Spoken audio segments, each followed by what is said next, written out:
بسم اللہ الرحمن الرحیم۔ حضرت نعمان بن بشیر سے روایت ہے، انہوں نے کہا کہ میں نے رسول اللہ صلی اللہ علیہ وآلہ وسلم سے سنا ہے، حلال ظاہر ہے اور حرام بھی ظاہر ہے، اور ان دونوں کے درمیان کچھ مشتبہ چیزیں ہیں جنہیں اکثر لوگ نہیں جانتے۔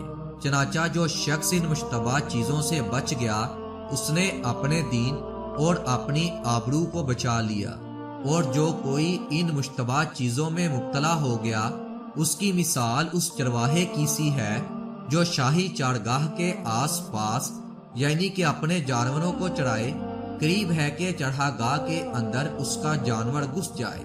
آگاہ رہو کہ ہر بادشاہ کی ایک چراگاہ ہوتی ہے، خبردار اللہ کی چراگاہ اس کی زمین میں حرام کردہ چیزیں ہیں۔ سن لو، بدن میں ایک ٹکڑا یعنی کہ گوشت کا ہے، جب وہ سڑ جاتا ہے تو سارا بدن سڑ جاتا ہے، جب وہ بگڑ جاتا ہے تو سارا بدن خراب ہو جاتا ہے۔ آگاہ رہو وہ ٹکڑا دل ہے۔